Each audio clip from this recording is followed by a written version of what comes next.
I knew something was wrong the moment I saw the certified letter wedged into my mailbox that Thursday afternoon in suburban Phoenix, Arizona.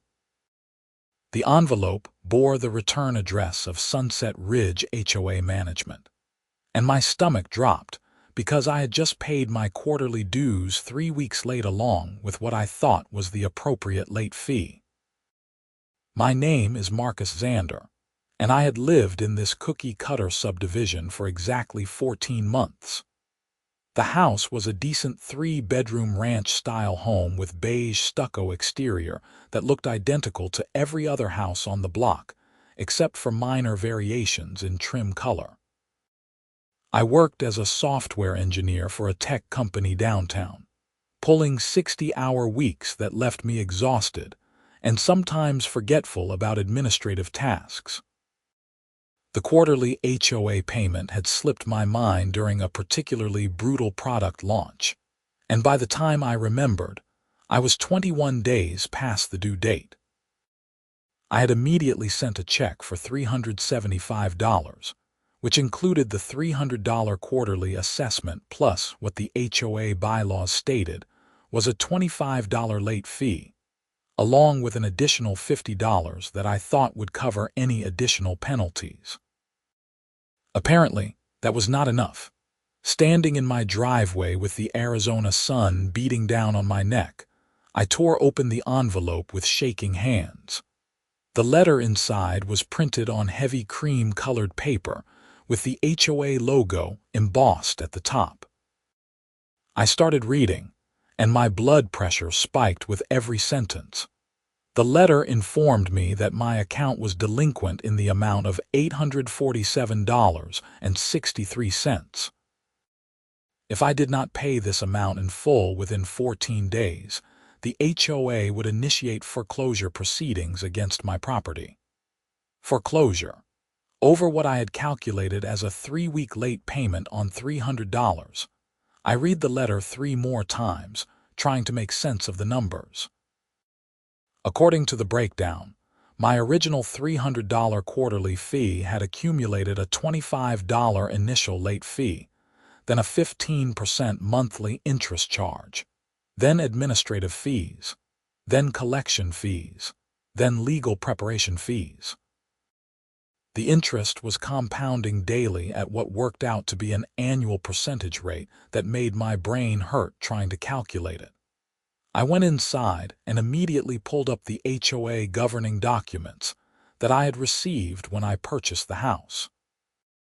I had read them once during the buying process, but like most people, I had not memorized every detail of the 50-page document written in dense legal language. I poured myself a glass of water and sat at my kitchen table with my laptop, determined to understand what was happening. The bylaws stated that late fees would be assessed at $25 initially, with interest charges of 1.5% per month on unpaid balances.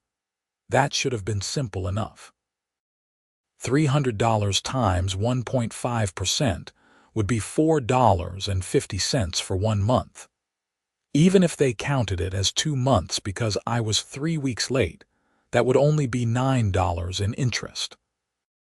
Add the $25 late fee, and I should have owed $334, not $847. I grabbed the letter again and examined the fee breakdown more carefully. That was when I noticed the fine print at the bottom of the page. The 1.5% monthly rate was being applied daily and compounded daily, not monthly. That meant they were charging 1.5% divided by 30 days, then multiplying it every single day.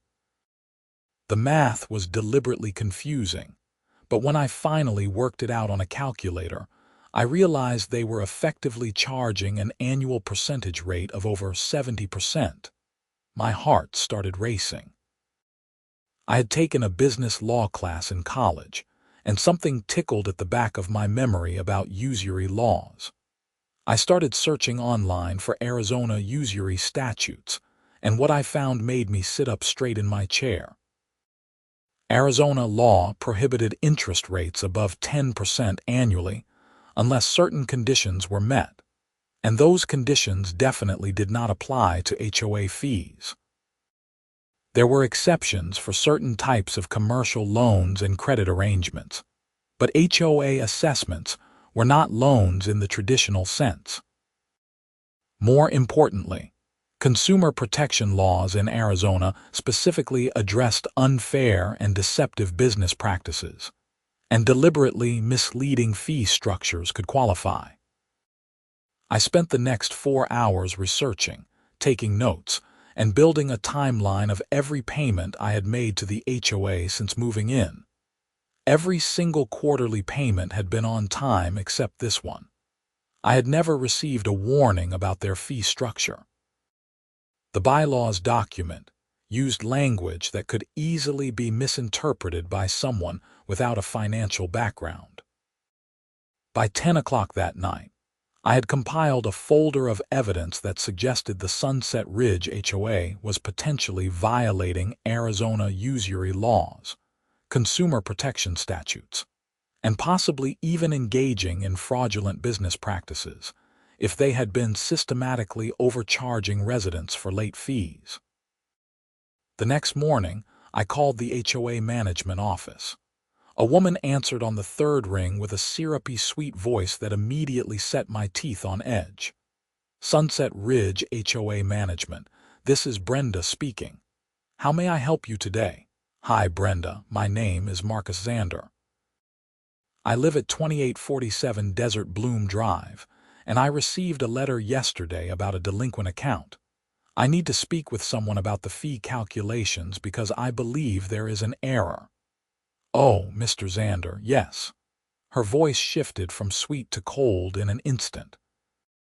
Your account shows a balance of $847.63. That amount is due within 14 days, or we will proceed with foreclosure as outlined in the notice. I understand that is what the letter says, but I am questioning the calculation. I was 3 weeks late on a $300 payment.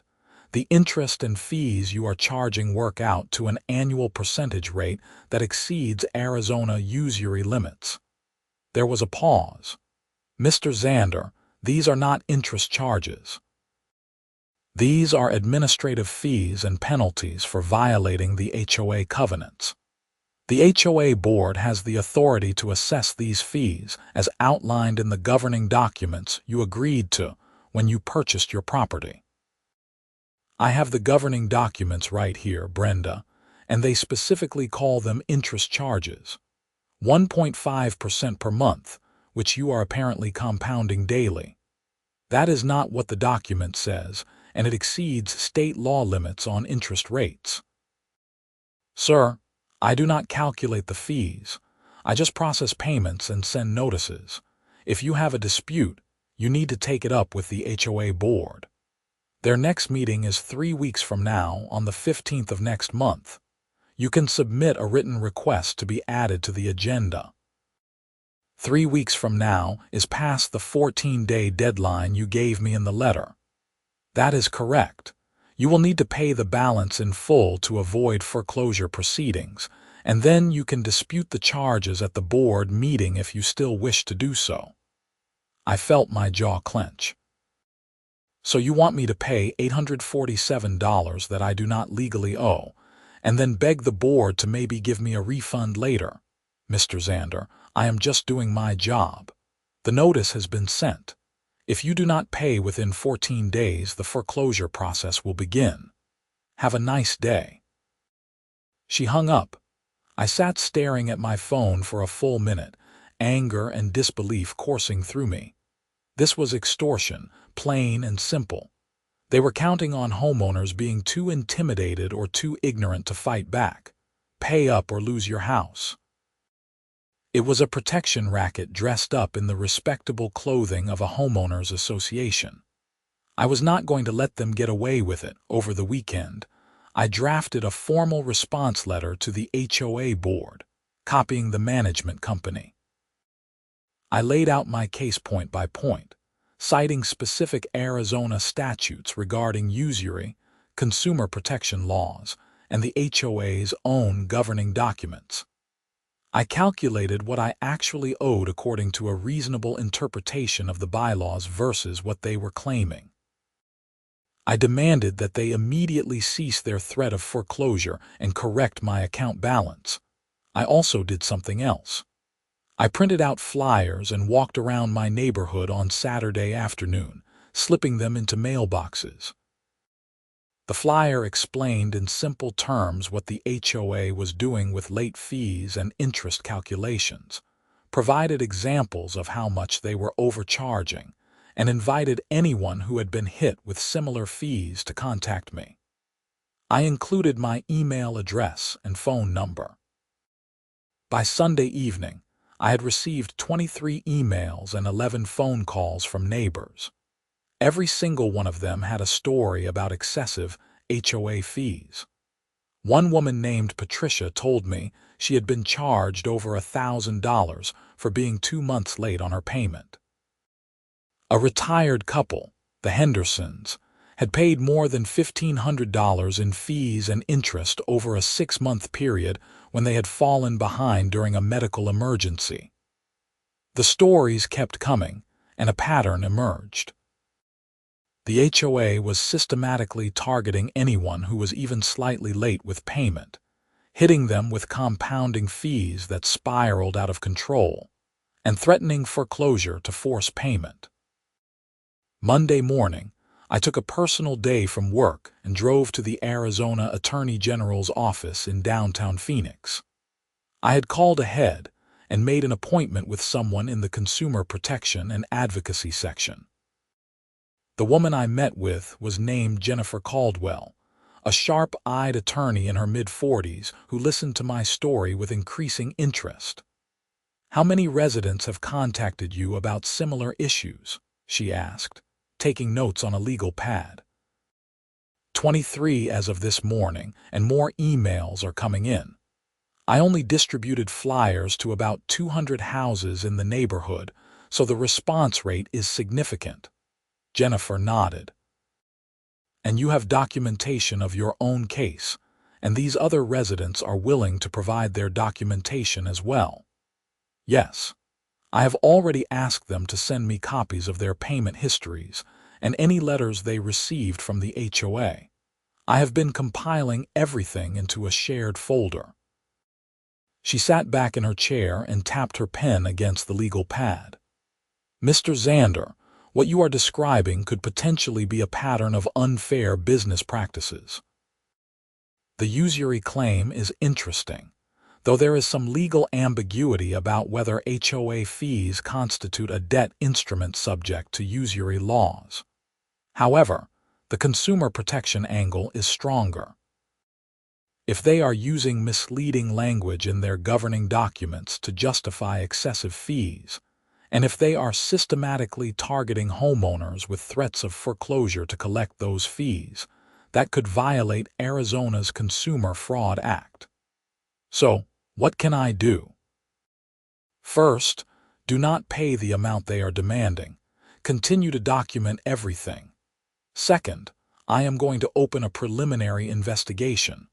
I will need you to provide all the documentation you have collected. Third, and this is important, tell your neighbors to stop paying these excessive fees as well. They should pay what they actually owe according to a reasonable interpretation of the bylaws, but not the inflated amounts. Document that they attempted to pay the reasonable amount and that the HOA refused or continued to threaten foreclosure. What about the foreclosure threat against me? I have less than 2 weeks now. Jennifer frowned. They would have to actually file a foreclosure action in court, which takes time. But to be safe, I am going to have our office send them a letter today notifying them that their fee practices are under investigation and that they should cease all foreclosure actions pending the outcome of that investigation. That should buy us some time. I left the Attorney General's office feeling cautiously optimistic for the first time since receiving that certified letter. Someone with actual authority was taking this seriously. The HOA management company received the letter from the Attorney General's office on Wednesday. I know this because Brenda called me at 6:30 that evening, and she was furious. Mr. Xander, what exactly do you think you are doing? You have reported us to the Attorney General. Do you have any idea what kind of trouble you are causing? I am protecting my legal rights and the rights of my neighbors, Brenda. Your fee structure violates state law. You have no idea what you are talking about. The HOA has been operating this way for 8 years. We have a lawyer who reviewed all of our documents. Everything we do is completely legal. Then you should have no problem with the Attorney General's investigation. I look forward to their findings. You are going to regret this, Mr. Xander. Even if you somehow get out of paying these fees, you still have to live in this neighborhood. The board has a long memory. That statement made my blood run cold. It was a clear threat, thinly veiled as a warning. Are you threatening me, Brenda? I am simply stating facts. Have a nice evening. She hung up again. I immediately called Jennifer Caldwell and reported the conversation. She instructed me to document everything in writing, including the date, time, and exact words Brenda had used. That kind of retaliatory threat strengthens our case, she said. Keep records of any other interactions with them. The next day, I received an email from the HOA board president. Her name was Sharon Whitmore, and her email was a masterpiece of passive-aggressive corporate speak. She expressed disappointment that I had chosen to involve outside authorities rather than working through the HOA's internal dispute resolution process. She assured me that the board took all homeowner concerns seriously and that they would be happy to review my account at their next scheduled meeting. She made no mention of the foreclosure threat, the excessive fees, or the Attorney General's investigation.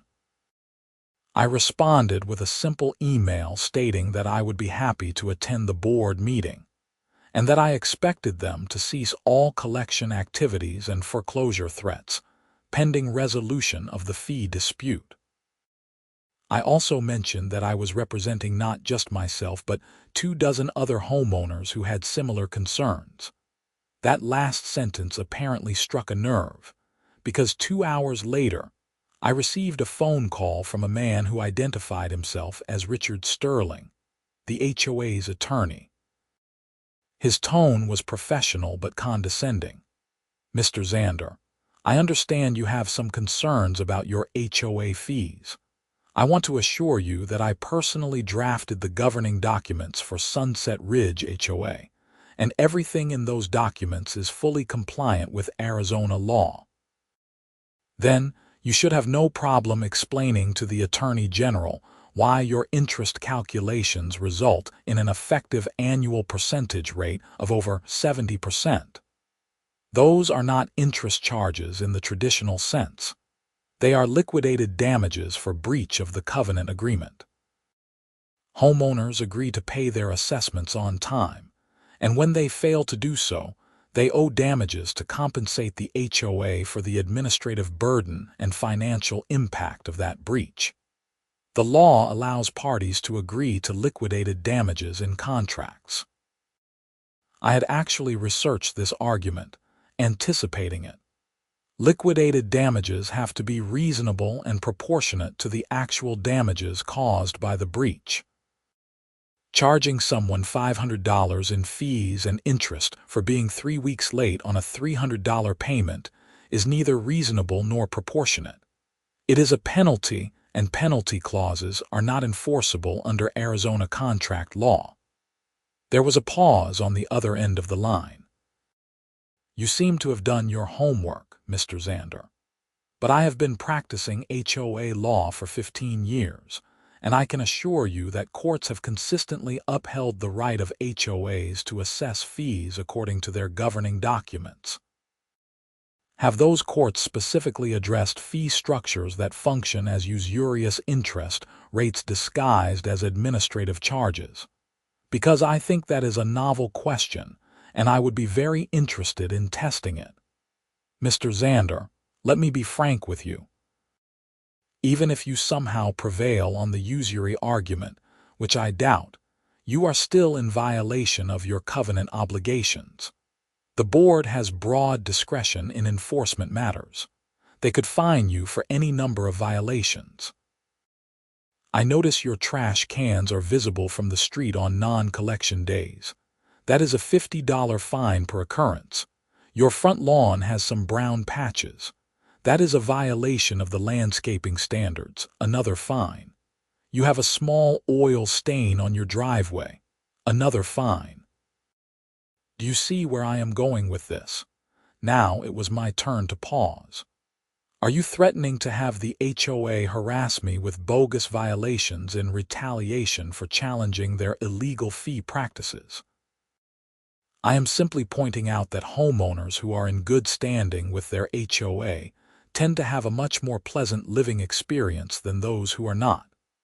I strongly suggest you pay your outstanding balance and withdraw your complaint to the Attorney General. I am sure we can work something out with the board regarding a payment plan if cash flow is an issue. I am not paying $847 that I do not owe, Mr. Sterling. And if the HOA begins retaliating against me with harassment violations, that will only strengthen the case against them. The Attorney General's office is very interested in patterns of retaliation against consumers who assert their legal rights. You are making a mistake, Mr. Xander. This is not the fight you want to pick. He hung up. I sat at my kitchen table, my hands shaking with anger and adrenaline. In the span of 2 phone calls, I had been threatened twice by the HOA and its representatives. They were not even trying to hide it anymore.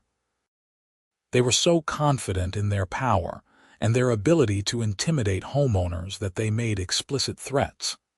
I documented both conversations in writing and sent detailed reports to Jennifer Caldwell. I also sent an email to all the homeowners who had contacted me, warning them that the HOA might start retaliating with bogus violations and fines. I advised them to start documenting the condition of their properties with photographs and to immediately photograph any violation notices they received. Sure enough, over the next week, 15 of the homeowners who had contacted me received violation notices. Trash cans visible from the street, lawn maintenance issues, paint touch-ups needed, unauthorized decorations. The violations were petty and technical, the kinds of things that usually went unnoticed in a neighborhood of 300 houses. But now, suddenly, the HOA was laser-focused on these specific properties. The homeowners sent me copies of the notices, and I forwarded them all to Jennifer Caldwell. The pattern was impossible to ignore. Every single person who had contacted me about the fee issue had received at least one violation notice within a week of my conversations with Brenda and Richard Sterling. Jennifer called me on a Tuesday afternoon, 3 weeks after I had first visited her office. Mr. Xander, I have good news. The Attorney General has decided to open a formal investigation into Sunset Ridge HOA management and the Board of Directors. We are looking at potential violations of the Consumer Fraud Act, usury laws, and retaliatory practices. I need you and the other affected homeowners to provide formal witness statements. Can you organize that? Absolutely. What happens next? We are going to issue a civil investigative demand to the HOA, requiring them to produce all financial records, governing documents, correspondence with homeowners, and internal communications regarding fee policies. We are also going to interview the board members and the management company representatives. Depending on what we find, we may pursue civil enforcement action, which could include injunctions, restitution to affected homeowners, and civil penalties. What about criminal charges? They have been threatening people with foreclosure to extract money they are not legally owed. That sounds like extortion. That is a higher bar to clear, but if we find evidence of intentional fraud or criminal conduct, we can refer the matter to the appropriate authorities. Let's focus on the civil investigation first and see what we uncover. Over the next month, I became the unofficial coordinator for the group of homeowners fighting the HOA. We set up an email group, shared documents and strategies, and supported each other through the stress of the investigation. The number of participants grew to 38 as word spread through the neighborhood. The HOA board responded to the Attorney General's investigation by circling the wagons.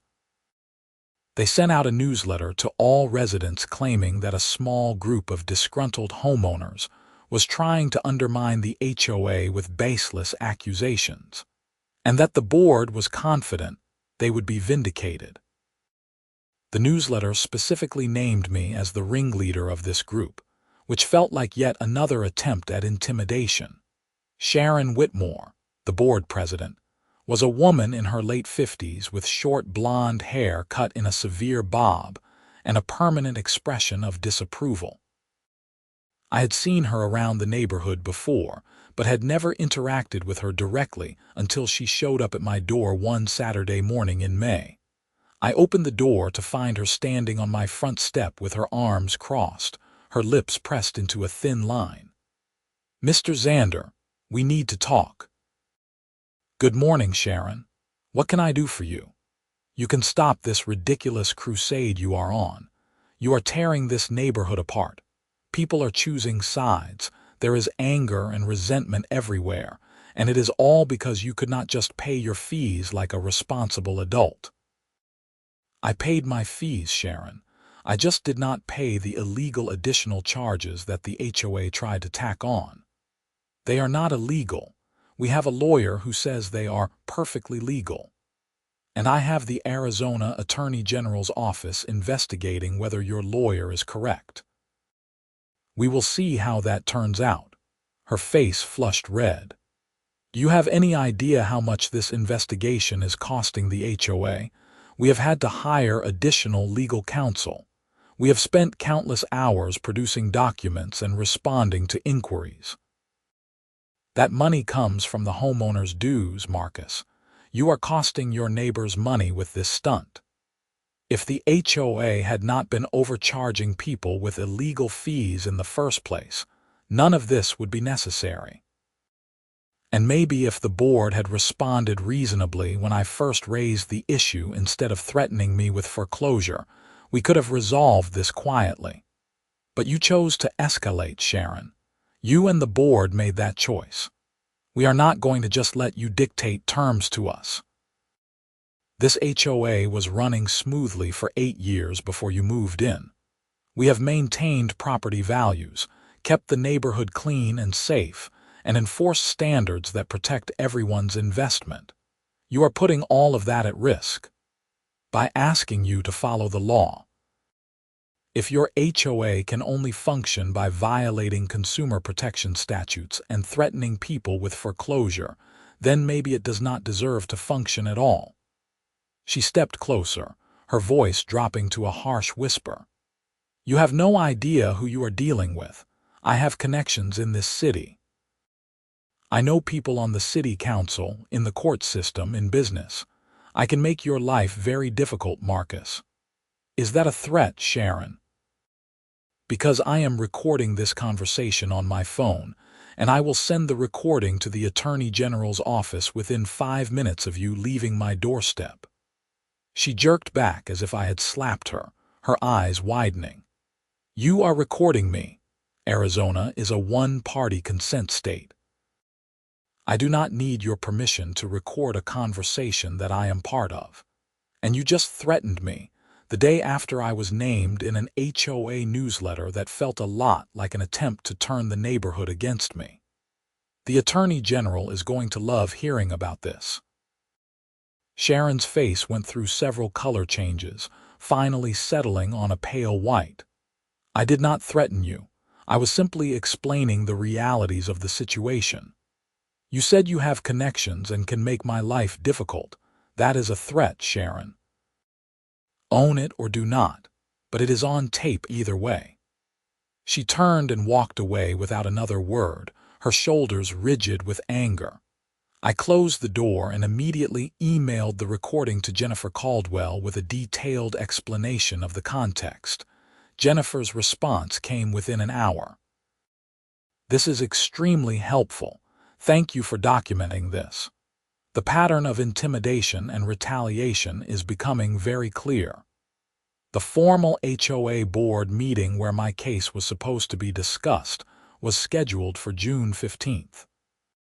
I had submitted my written request to be on the agenda, and I had also informed them that I would be bringing legal representation.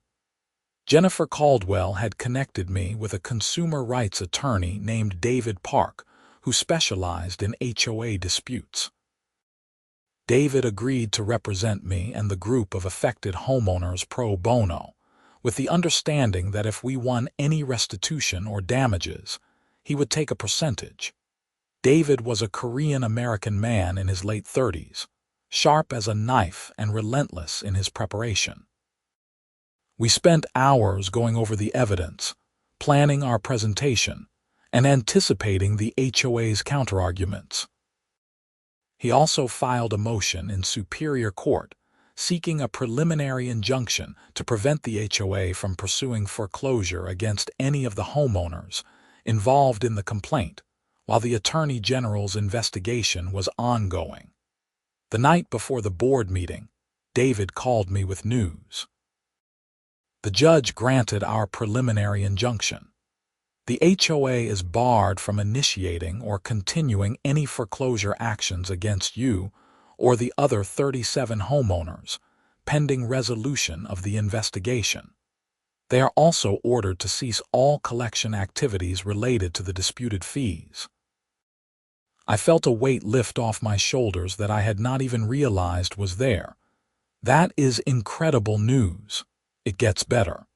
The judge was not happy with the HOA's fee structure. She made some pointed comments from the bench about the reasonableness of the charges and suggested that the HOA might want to consider settling this matter before it goes any further. I think we have them on the defensive now.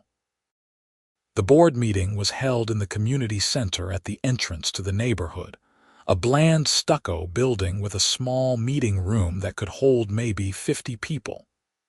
David and I arrived 15 minutes early to find the parking lot already packed. Apparently word had spread about the meeting, and homeowners were showing up to watch the fireworks. Inside, the meeting room was standing room only. The board members sat at a long table at the front of the room with Sharon Whitmore in the center. Brenda from the management company was there, along with Richard Sterling, the lawyer. The board members all looked uncomfortable, shifting in their seats and avoiding eye contact with the crowd. Sharon called the meeting to order and plowed through the routine business items, approving minutes from the last meeting and discussing landscaping contracts. The tension in the room was palpable. Finally, she reached the agenda item labeled Discussion of Fee Dispute Marcus Xander. Mr. Xander has requested time to address the board regarding his account balance and the fees assessed. I want to remind everyone that this is an HOA board meeting, not a public forum, and we will maintain order and decorum. Mr. Xander, you have 10 minutes. David stood up. Madam President, I am David Park, attorney representing Mr. Xander and 37 other homeowners in this community. With respect, 10 minutes is not sufficient time to address the serious legal issues we are here to discuss. We request 30 minutes to present our case. Sharon's lips tightened. You have 15 minutes, Mr. Park. We have other business to attend to. David nodded. We will make do with 15 minutes, but I want it noted that the board is limiting our ability to fully present our case. He walked to the front of the room with a briefcase full of documents and a laptop connected to a projector. For the next 15 minutes, he methodically destroyed the HOA's fee structure. He showed slide after slide comparing what homeowners were charged versus what they should have been charged under a reasonable interpretation of the bylaws. He cited specific Arizona statutes on usury and consumer protection. He showed the court order granting the preliminary injunction. He presented evidence of the retaliatory violation notices sent to homeowners who had complained. The room was dead silent except for David's voice and the click of the projector as slides changed. Board members stared at the screen, their faces growing increasingly pale. Sharon tried to maintain her composure, but I could see her hands trembling slightly as she gripped a pen. When David finished, he turned to face the board. The evidence is clear. This HOA has been systematically overcharging homeowners through an illegal fee structure that violates Arizona usury laws and consumer protection statutes. When homeowners complained, they were threatened with foreclosure and harassed with retaliatory violations. The Attorney General's office is conducting a formal investigation, and we have a court order protecting our clients from further harassment. The question now is whether this board is going to continue fighting a losing battle, racking up legal fees that will ultimately be paid by all homeowners, or whether you will do the right thing and reform your practices. Sharon cleared her throat. Thank you for your presentation, Mr. Park. The board will take your concerns under advisement. We will consult with our legal counsel and provide a response in writing within 30 days. That is not acceptable, David said. My clients need immediate resolution. We are demanding that the board take the following actions tonight. First, rescind all disputed fees and interest charges assessed against the 38 homeowners we represent. Second, refund any amounts already paid in excess of the base assessment amounts. Third, revise the governing documents to comply with Arizona law. Fourth, issue a formal apology to the affected homeowners. If the board agrees to these terms tonight, we will consider the matter resolved and will recommend to the Attorney General that the investigation be closed with no further action. If you do not agree, we will proceed with civil litigation seeking not just restitution, but also punitive damages for the harassment and intimidation our clients have endured. The board members looked at each other in panic.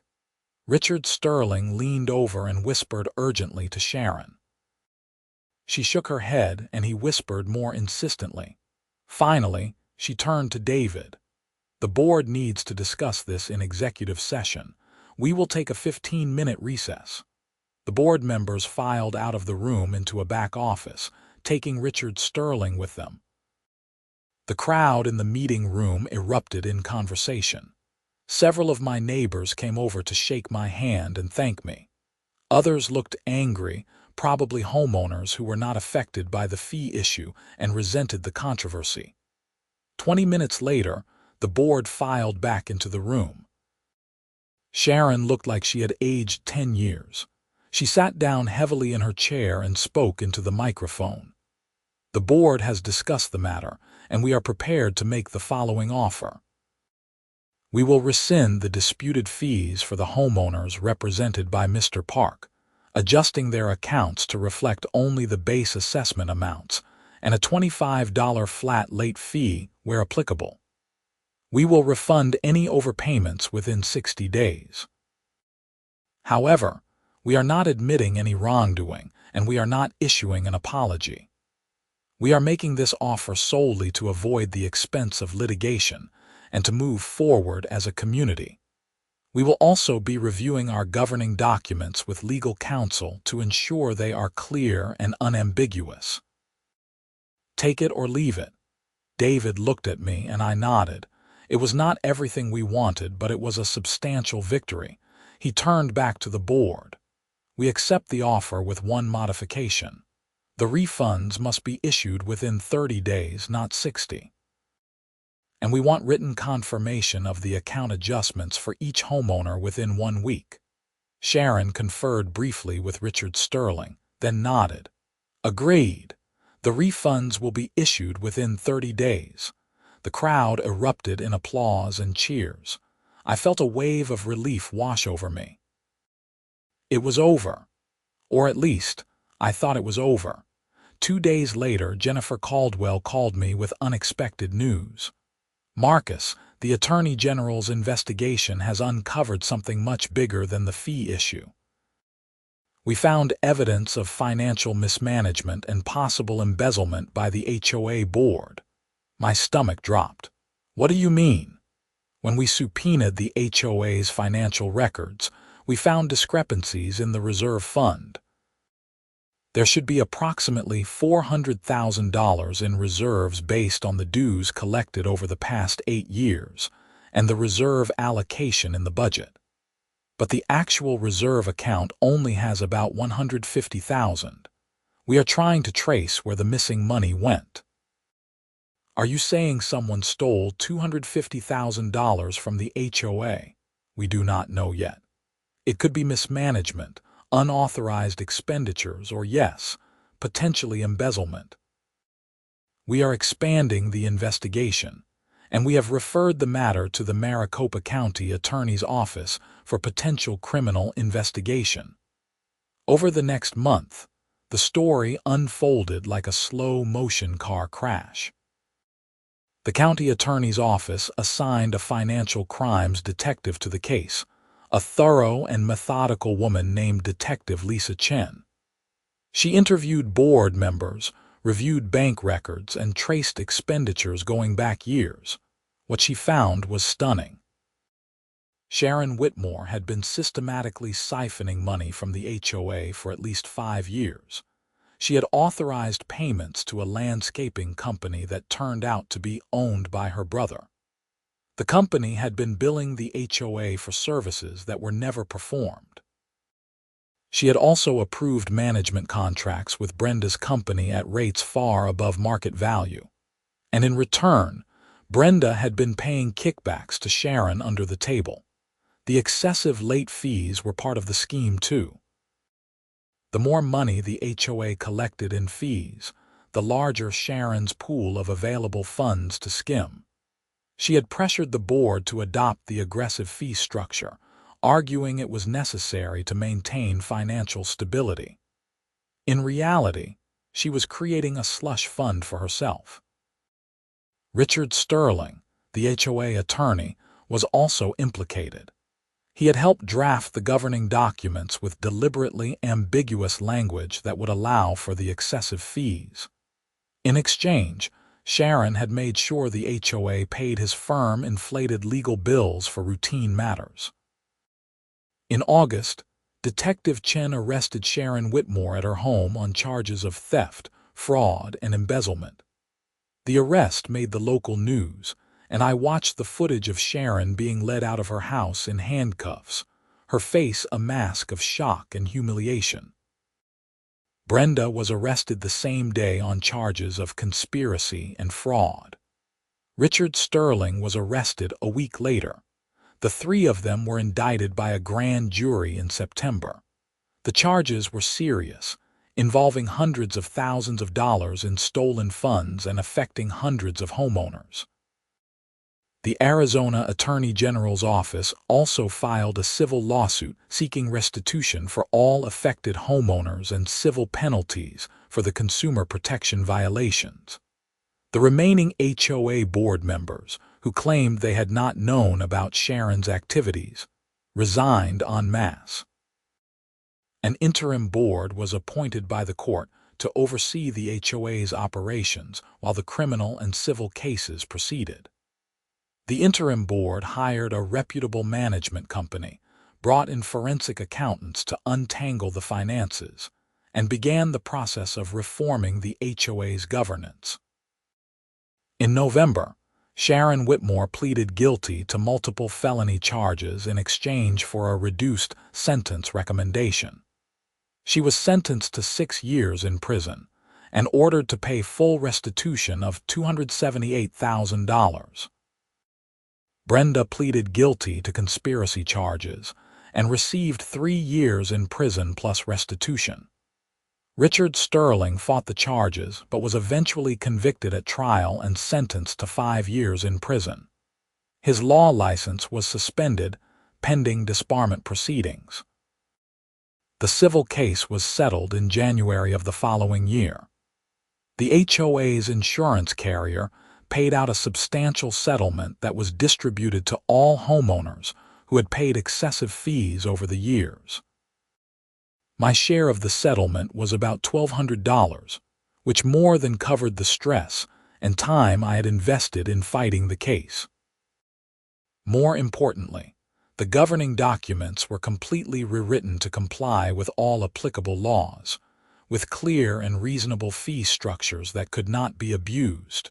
Throughout the entire ordeal, I had documented everything meticulously. I kept copies of every letter, email, and recorded conversation. I maintained a detailed timeline and shared information with the authorities whenever requested. That documentation had been crucial in building the case against Sharon and her co-conspirators. Looking back on it now, I still cannot quite believe that a simple dispute over a late fee escalated into a criminal investigation that resulted in multiple people going to prison. But that is the nature of corruption. It starts small, with little abuses of power that seem insignificant. Over time, those abuses grow larger and more brazen until they collapse under their own weight. The neighborhood slowly healed from the turmoil. Some people moved away, unable to get past the sense of betrayal they felt. Others stayed and worked to rebuild trust in the HOA system. I stayed, partly out of stubbornness and partly because I genuinely liked the house and the location despite everything that had happened. The interim board became the permanent board after an election where homeowner participation was at an all-time high. People had learned a painful lesson about the importance of paying attention to HOA governance. The new board operated with a level of transparency and accountability that the old board had never even pretended to have. Monthly financial reports were posted online for all homeowners to review. Board meetings were recorded and made available to anyone who wanted to watch. Major decisions required homeowner votes rather than just board approval. I declined multiple invitations to run for the board myself. I had no desire to be an HOA board member. I had played my role in exposing the corruption and reforming the system, but I was ready to step back and let others take the lead. I had a full-time job that I had been neglecting during the months of investigation and legal battles. My manager had been understanding, but I needed to refocus on my career. One Saturday morning in March, almost exactly a year after I had received that first threatening letter about foreclosure, I was working in my front yard doing some landscaping. A car pulled up and a woman I did not recognize got out. She was probably in her early 30s with long dark hair and a friendly smile. "Are you Marcus Xander?" she asked. "Yes, can I help you? My name is Melissa Torres. I live over in the Sunrise Heights subdivision on the other side of town. I heard about what you did with your HOA, and I am having a similar problem with mine. They are charging excessive late fees and threatening foreclosure. I was hoping you might be able to give me some advice." I put down my gardening tools and invited her to sit on the front porch. We talked for over an hour. I told her about my experience, the laws I had researched, and the strategy that had ultimately worked. I gave her Jennifer Caldwell's contact information at the Attorney General's office and David Park's information if she needed legal representation. As she was leaving, she turned back to me with tears in her eyes. "Thank you so much. I have been so scared and stressed about this. They are trying to take my house over $400 in fees that I know are not right. You have given me hope that I can fight back." "You can fight back," I told her. "Document everything, know your rights, and do not let them intimidate you. These HOA boards are counting on homeowners being too scared or too ignorant to challenge them. Once you stand up to them with the law on your side, they usually back down pretty quickly. Over the following months, I heard from several other homeowners in different subdivisions around Phoenix who were dealing with similar HOA issues. Word had spread through some online community forums about my case, and people reached out looking for guidance. I helped where I could, sharing information and connecting people with resources. A few of those cases resulted in investigations and reforms in other HOAs. The experience had changed me in ways I had not fully expected. I had always been someone who avoided conflict, who just wanted to keep my head down and not make waves. But standing up to the HOA had taught me that sometimes conflict is necessary. Sometimes you have to fight, even when it is uncomfortable and scary, because the alternative is letting injustice and corruption continue unchecked. I also gained a healthy skepticism about authority and bureaucracy. I had always assumed that official-looking documents and formal organizations were probably legitimate and operating within the law. Now, I understood that credentials and official titles do not guarantee honesty or competence. You have to verify, question, and demand accountability, even from institutions that seem respectable on the surface. My relationship with my neighbors evolved too. Some people avoided me, probably viewing me as a troublemaker who had stirred up unnecessary drama. But many more approached me with gratitude and respect. They knew that I had fought not just for myself but for all of them, and that the HOA reforms had protected everyone from future abuse. I made several genuine friendships with neighbors who had been strangers before the whole ordeal began.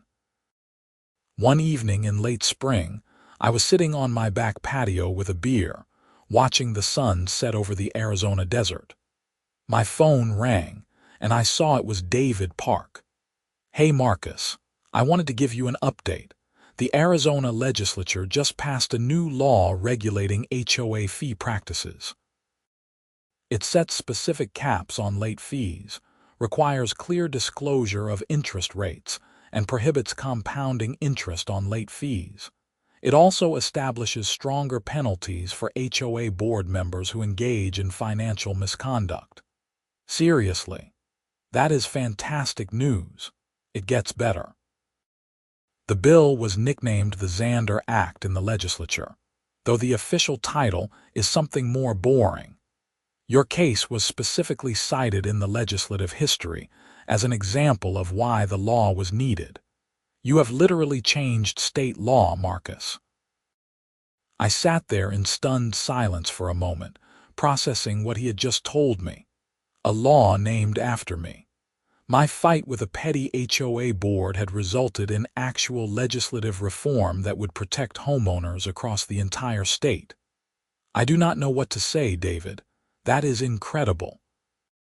You should be proud of what you accomplished. You did not just solve your own problem. You fixed a systemic issue that was affecting thousands of people. That is rare, Marcus. Most people would have just paid the fees and moved on.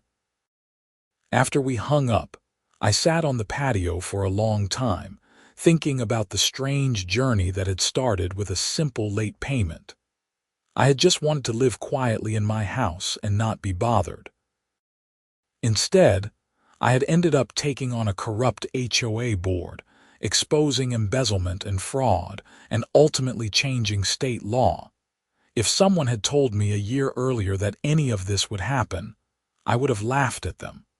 Life is unpredictable like that. Small decisions and random events cascade into consequences you could never anticipate. Missing a quarterly HOA payment by 3 weeks had seemed like a minor mistake at the time. In the end, it became the catalyst for exposing corruption, sending criminals to prison, and protecting thousands of homeowners from predatory practices. I finished my beer and went inside, feeling a sense of satisfaction and closure that had eluded me for months. The fight was over. Justice had been served. The law had been changed, and I could finally get back to living my life without the constant stress of legal battles and HOA drama. But I also knew that if another situation arose where I saw injustice or abuse of power, I would not hesitate to fight back. The experience had taught me that ordinary people have more power than they realize. It just takes courage, persistence, and a willingness to stand up for what is right, even when it is difficult and scary. The house I had almost lost to a fraudulent foreclosure remained my home. The neighborhood that had been torn apart by corruption slowly became a real community again. And I went back to my quiet life as a software engineer, with one significant difference.